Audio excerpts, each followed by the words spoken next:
Welcome back to infrared spectroscopy, everybody. We're going to find out what's in that unknown. All right, so we're going to find out what the functional group is used by shining an infrared and getting the output and looking at it. Okay, we really cannot tell how many carbons there are or what the exact structure is, but we can certainly say what the important functional groups are using infrared.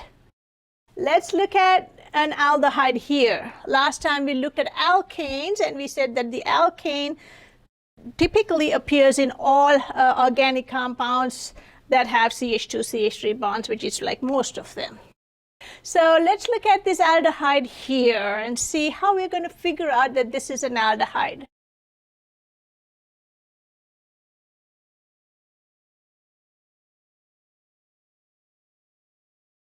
First of all, this is an aliphatic aldehyde. So let me put that over here. That is aliphatic. And if it's aliphatic, then you have to have the CH2s, the CH3s, and so on. So you got to filter that out to see just exactly what the aldehyde alone looks like. So let's do what we did earlier with our alkanes. Let's overlay a alkane spectra on top of this so we can filter out your alkane peaks. Here you go. So we know that these peaks and these peaks are due to the aliphatic part of the molecule. Then we have to make sure we know what these account for that are really, really big. Now, aldehydes have a C carbon oxygen and a hydrogen. Both these are vital, otherwise it's not an aldehyde. And then you'll have some alkane part to it. I don't know what it is. That we cannot figure out from this. So I'm just going to put, with a straight chain branched or whatever it is, I'm just going to put R, and that R is your aliphatic part, and that's what's filtered out with the pink spectra here. Right, that's overlaid on top of the aldehyde. So we know what those peaks are. So these are CHs and CH stretch and CH bends. Let's look at these peaks here. So we have two peaks. Sometimes in this spectra, it's kind of a little obvious that there are two peaks, but sometimes what you see is like a shoulder here. Okay, so you don't really see that peak. It's kind of blended into the CH, and you may have like a shoulder. Okay, but in this one you can see it, and you know that 3000 around is typically stretches with hydrogens. So this is going to be your CH of your aldehyde. All right, so that is going to be the CH of your aldehyde. So the CH of your aldehyde is going to have two peaks. One is an asymmetric stretch, and the other one is a symmetric stretch. Okay, now they're both going to be really close to each other, but there is a distinction. You can see the difference there. So typically the asymmetric is the one that is higher, and it is always going to be lower than the CH of the aliphatic. Okay, so that's one way to know. It's going to be on the right hand side when you look at it on your spectra from the CH. That's pretty much most of, all of the others are on this side. So this is the only CH that's on the right hand side of the aliphatic one. The other one is 2760 to 2700. These are all centimeter minus 1 because they're wave numbers. So that's what you're seeing here is your aldehyde CH stretch. All right. Let's move on now over here. We do have a little blip here, and typically if you look at it, that would be around 3400, and that would be the overtone. So instead of going from the fundamental frequency to 1, it's going from fundamental frequency to 2. So that is going to be here twice as much as this. So if this is 1700, this will be 3400. And this peak here is very important. If you didn't have this peak, it would not be a carbonyl. That's extremely important for a carbonyl double bond stretch. And you can see that this C double bond O, it's going to be a very strong polar bond, so it's very intense. It's almost like 100% absorbance and zero transmittance. And this is going to be what you are going to use to identify a carbonyl. In fact, most of the time we look out for this peak first, and then we look out for other peaks. So if it's an aliphatic aldehyde, it's going to be R is going to be aliphatic, then it's going to be in the range 1740 to 1725. Now, if you have things that are conjugated to the aldehyde, example, if you have a double bond next to the aldehyde like this, then you are going to have a lowering of your wave number. It's going to be 1700 to 1680. All right. If you have it next to a benzene, let's say, it's going to be, again, lots of unsaturation here, and it's right next to this. So you can see there's always some kind of resonance possible. So during resonance, the carbonyl here can have a slight single bond character, a very, very, very small amount.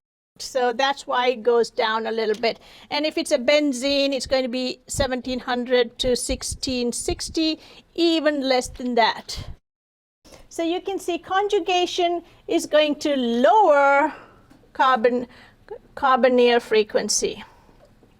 All right, and we have over here some bending vibrations, but these are really not what we pin our identification on. It's basically this and this for an aldehyde.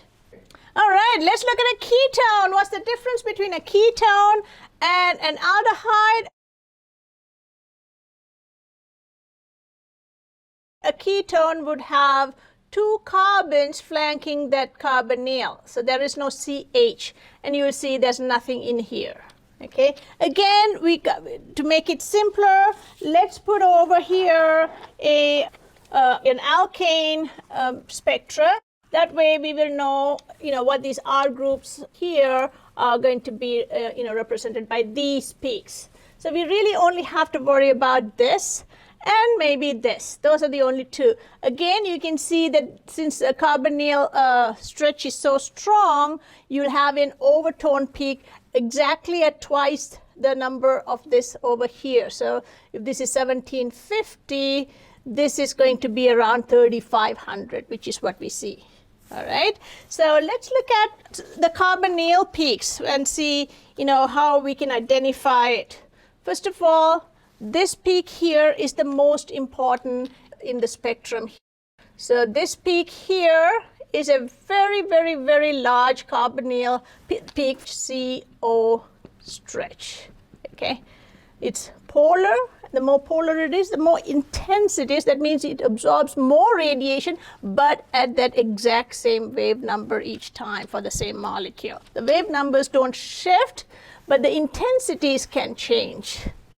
Sometimes intensities can change with other factors such as polarity, inductive effect of neighboring groups, resonance, and so on. And we can look at it. All right, let's talk a little bit about this CO stretch, because that is like the most important thing in the spectrum, since we know these two are for the alkane. So basically these two are the only things that we have to recognize a ketone. All right, so at aliphatic CO, that means you don't have any conjugation with this, is going to be in the range 1720 to 1708, typically around 1710. Now, if you have conjugation, conjugation is always going to lower, as we saw here, the wave number of absorption. Okay, the intensity would be there, but the wave number would be lowered. All right. So if you have a double bond attached to the ketone, that's going to be 1700 to 1635. So you can see that it's kind of dropped from here. So it has lowered quite a bit. If you have a benzene attached to a ketone, just like over here, it's going to lower it even more, 1700 to 1680. This is lower. Now, another thing that lowers the or affects the wave number of the CO stretch is the ring size. So one is conjugation, two is going to be ring size. So if you talk about ring size, when the ring size decreases, the wave numbers increase. When the ring size increases, wave numbers decrease. Example, ring size, you say, is inversely proportional to the wave number. So four-membered ring over here, 1780. Five-membered ring, it drops to 1745. And six-membered ring, it drops even further, cyclohexanone, to 1715. All right. So you can see as the ring size gets smaller, the wave numbers increase because of the ring strain. All right, what else can we say about this? We can see a medium peak over here, and the medium peak over here would correspond to, in this case, a COC bend. All right, and that's about 1300 to 1100, and you can see that's the region. Okay, so but the identifying factor for a ketone is this, with the absence of a CH over here, which means it's not an aldehyde but a ketone.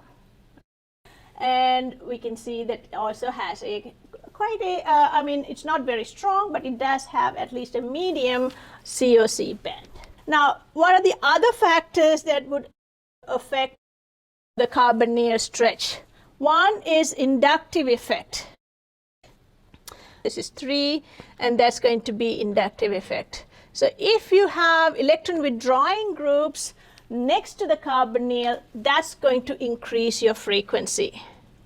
If you take a fluoride, so the fluoride is going to pull electrons in this direction towards itself, and that's going to pull the carbonyl, the lone pairs, the pi bond, all in this direction. So that's going to be 1869. And if you have a chlorine, which is less electronegative, it's going to drop to 1815, 1785. And if you have a bromide, which is even less electronegative, it goes down to about 1812. So you can see as the electronegativity decreases, the wave numbers go down, you could say. All right. What are the other things? So that's number 3. Number 4 is going to be resonance. Okay, the more resonance you have, the lower the wave number.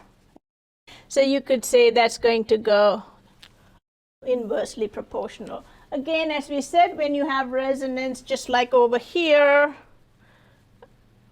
you would have I mean, this is not actually a good resonance structure because it's charged, so you know that it's most of the time over here, just a teeny bit over here, but a tiny bit of single bond character is mixed in here. So therefore your wave number goes down. And we can see that, so if you have an oxygen here, oxygens are electronegative, they don't really share the electrons as much. That is going to be around 1760. If you have a sulfur here, sulfurs are bigger and they can contribute a little more, and that's going to be 1720, more resonance. And nitrogens are less electronegative and they can contribute even more to resonance, and so this is 1680. Okay, more resonance here, lower the number. All right, so that's one of the factors that affect the frequency of the absorption. For all of them, though, it's the most intense peak. In fact, in all of infrared spectra, the carbonyl peak is the strongest and the most intense. Okay, it's usually narrow. It's not really very broad. All right, so let's look at this conjugated aryl carbonyl. Aryl means it's got a benzene ring. Conjugated, of course, means there's something that is right next to it that's got pi bonds. And so this is going to be here a aryl and double bond, and this particular double bond has a carbonyl because we see a strong peak around 1700, and we see two types of CHs. So most probably this is your compound. Now, you are not going to be able to identify the exact molecule, but you would be able to identify the functional groups. Basically an aryl group and an aldehyde group from here. Let's see how. There are two types of CHs. One of them is going to be for your sp2CH, and we saw that with our alkenes. sp2CHs are higher than our alkane sp3CHs, and this is around 30-50. Now over here we saw the same aldehyde. Typically the aldehyde would have the first peak actually buried with the CH of the alkane. That's typically how you see it. But in this case you're able to see both of them since you don't have the alkane. Typically you'd see like a shoulder, what we call a shoulder peak for the first peak over there. Over here both of these peaks are very clearly seen. So this is going to be the CH peak for your sp2. This is going to be for your sp2CH aldehyde. And they would be in the exact same region as here. So two peaks. Now, when we go to the right, this is the most prominent peak, the king peak or the main peak here. All right. So that we know is our carbonyl. CO stretch. In this case, it's a CO stretch of your aldehyde, and it's around 1700. And because it's conjugated, it drops from like 1740 to 1700 around. Sometimes it can even go lower than that, and it can be very close to these peaks. What are these peaks? We didn't find them in our alkanes, and these are kind of new. They just popped up. These two are really very important to identify that this is an aryl peak. These two peaks are going to be from the C-C double bond of the alkene, in this case the benzene, which is what we call as your aryl group. Okay, so that's really important. And if you have a benzene, you will see two peaks. One of them would be around 1600, which is what you see here, and one of them would be around 1475. Okay, double peaks. That's really important to identify that it's a benzene. Now, if you have the CC peaks here, they're also very useful for identifying other compounds. If you have substituents on your alkene, your wave numbers are going to increase. So this is just talking about not aryl but regular ones. Let's say you have a mono-substituted alkenes would be about 1640. And if you keep increasing your substituents here, if it is totally symmetric, you won't really see the peak. But if you have other stuff here and it's tetrasubstituted, it'll be 1670. Now, another important thing about the CC is if you have cis and trans. So let's say you have an alkene and you know it's an alkene and you want to know whether it's cis or trans. That's also possible to identify that here. Trans is going to be 1670 for your trans, and cis is going to be 1658. So that's another very useful information that you can get from this region here. So if it is a double bond that belongs to an aryl group or a benzene group, you'll get two peaks here. If it is just an isolated bond, then you would get one peak, and the peak would shift towards higher wave numbers if you have more substituents. Cis and trans can also be identified in the alkene region just from their wave numbers. Now, this is for isolated double bonds. This is for conjugated double bonds. All right. One more thing that we can say about our information here about alkenes is that if the alkene is connected to a carbonyl, or if it's conjugated, then this CC of the alkene is around, conjugated alkenes around 1640.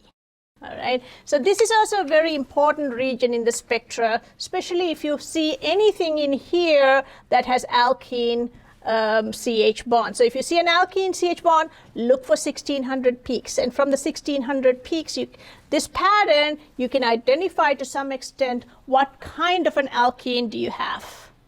All right, so moving on here, we can see that there are some really strong peaks in here.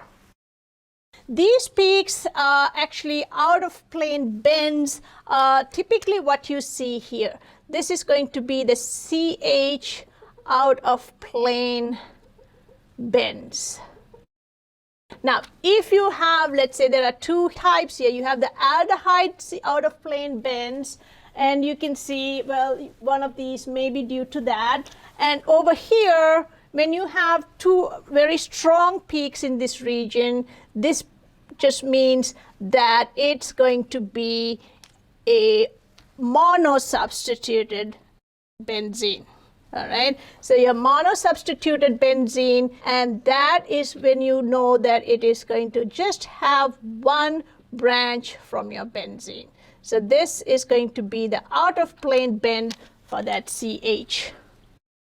And that also has the aldehyde CH bends as well, but when you have this, that's really very distinct for a mono. Now, if these outer plane bends were in this shape, just one with a kind of a shoulder here, that would mean that they are ortho-substituted. Now, if you have a three-prong peak or three spikes here, one of them in the middle is longer and the sides are kind of shorter, that means it's a meta-substituted benzene. Okay, this is for di-substituted benzenes. And if it's a para-substituted, you typically have like a strong, one of those peaks, okay, with a side shoulder there. So you can use this information to find substitution patterns of benzenes. Typically, this is the fingerprint region. And we say, okay, we're going to only use this. But this fingerprint region is also important for identifying the substitution patterns of aryl compounds, as well as to find out if it's an alkyl chloride, alkyl bromide, or alkyl iodide, because that also falls in this region. Other than that, it's typically just a fingerprint region where you overlay two spectra to identify what it is. A known and an unknown, if you overlay, the fingerprint region will match exactly. And that's what typically the police departments do in forensic sciences. All right, if you have any questions, don't hesitate to ask me. We will come back and try to do some more functional groups and then do some problem solving to help you along. All right, see you guys.